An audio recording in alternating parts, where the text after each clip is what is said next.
Hi everyone, it's Mark Morley here, the anxiety expert at Newcastle Hypnotherapy, and today we're talking about how to reduce anxiety and stress by thinking in a positive way. It's very easy to do. So thank you for all your questions as usual. This is why we're doing this one. Some people have been asking me questions, lots of people lately actually, about how do you change your positive thinking? How does it go on? I've been thinking about doing this for a while. Do keep those questions coming. I do love them. So keep them coming in. If you've got a lot of questions, you might be booking a free strategy session with me, which means you can spend some time on the phone, discuss what's going on, and we can look for the best way forward for you, whether it's doing something self-help or coming in and getting some expert help to get it done quicker and faster. So positive thinking to reduce anxiety and stress. To give you a great example of this, a couple of weeks ago on a private group that I run, I posted a lovely cartoon. It was quite funny and appropriate to the little group that was in. But within about a minute or two, a lady complained saying, why do women always have to be victimized? Why is it this? Why is it that? And she was quite negative about a funny little cartoon that I'd put up as a positive intention. And then the same thing happened. I put another one up last night and the same lady came back, and I'll give you a rough outline. It was poking fun at the fur industry. It was a picture of a lady lying flat in the face in a street with a fox walking off with the fur coat in its hand. And again, straight away, why is this having a go at women? Why is it being negative? Where really it was poking fun. And the truth of the matter is, guys, you will find what you look for. Somebody can put something positive up that's humorous, that has a bit of fun. And we need humor, especially in serious situations. We need humor to keep ourselves sane. So if we put those up and somebody comes back and puts a negative comment on it, you've then got to ask yourself, is that the person? And the rule is you will find whatever you look for. We all know some people who look for negative health. They're always looking for health problems and all sorts of issues. And guess what? They find them. They have those health issues. You also find the opposite, that there are people who are looking for positive health, moving towards it. And guess what? They always find it. It's the same in every situation. I'm sure we've all got family members who think in a negative way. So I'm going to give you some examples of how people come to me, because the questions I get, especially in therapy, are very repetitive, and how we could put those right so you could use them for yourself. So the first one is the Uncle Fred syndrome. We've all got an Uncle Fred. Uncle Fred is you go around there, he automatically spouts off something or other. Somebody in the room overreacts, says something that they shouldn't have, and then they feel bad for the rest of the day. The truth is that that situation actually starts way before that family gathering. And then that person who overreacts will be thinking about Uncle Fred saying such and such in advance. And then they play it in their mind, and then they go in there and they've already created that situation. So that whole problem started hours before. Uncle Fred just does what Uncle Fred always does, and he probably doesn't think about it, but it makes one of the family members look like an idiot. Everybody else thinks Uncle Fred's an idiot, but when that happens and that person overreacts, you've got the problem. So how do we put that right? Well, the first step is, first of all, realize Uncle Fred just does that. He's probably not meaning it to be nasty. It's just automatic thinking. It's remembering rather than thinking. And then you can visualize what you would do to put it right. So imagine that you go into that family gathering. You see Uncle Fred says whatever it is that normally winds you up and sends you off the scale. And you say in your head, Uncle Fred's at it again. And then you go and get a cup of tea. And then you think, wow, I'm the bigger person. I didn't react to Uncle Fred, and you're not feeling as bad as you were.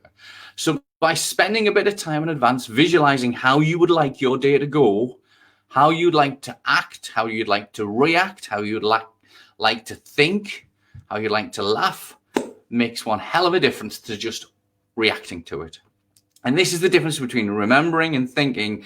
Thinking you do on purpose, remembering is where you go over the same thing again and again.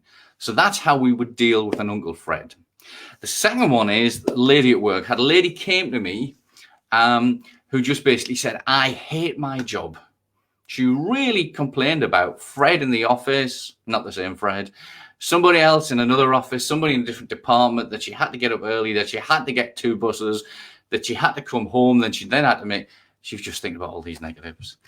And then I started to ask her some questions, and questions are really important. So I said to her, well, if you don't like work, why do you go? And she says, well, they pay me and the money's not bad. So I said, the first thing you like is the pay is not bad. And I say, is there anybody at work you do like? Oh, yes, well, there's such and such at the coffee machine, and there's such and such on the coffee bar, and such in the cafe, and my boss isn't so bad. And I went through a whole load of questions, and eventually this lady had a list of 20 things she liked about work and about 2 or 3 that she didn't. But she was so focused on those 2 or 3 things, she was making this all out to be much worse than it actually was. So by asking the right questions of what do I like here, what do I enjoy, who do I like to talk to, and start to look for the positives, you're changing your thinking. And that lady skipped out really happy, quite happy to go back to work, and she's still there as far as I know. She didn't change her job or whatever. So it's quite easy to do it that way. Question number 3 is, there is one person at work who really winds me up. So it's usually that, and this is for a lot of people, there'll be somebody at work that maybe you got on with, something suddenly changed, and you don't get on with that one person. And people get so focused on that and they have a problem.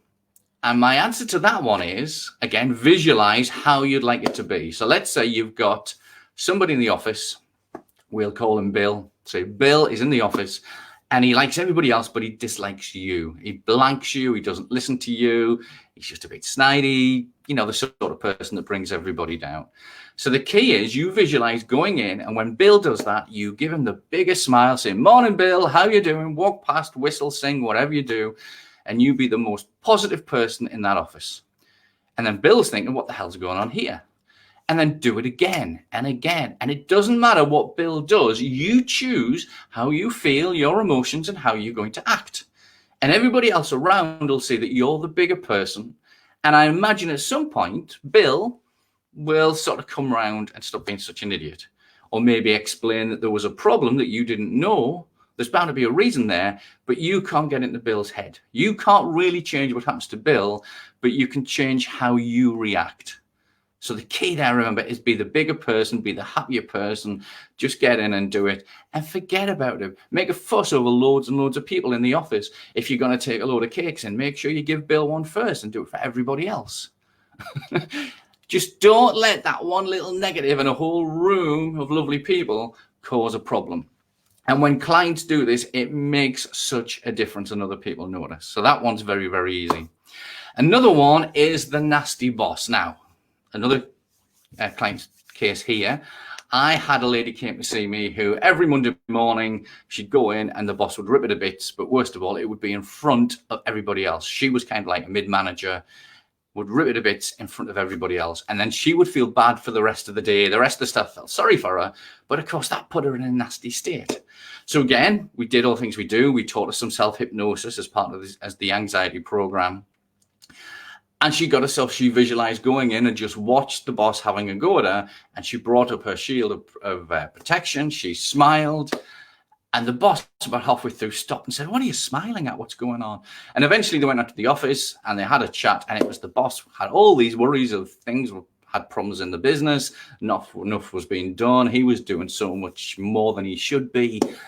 And she said, come on, well, what can we do to help? And by getting in there and helping the boss, the situation and the whole relationship has changed.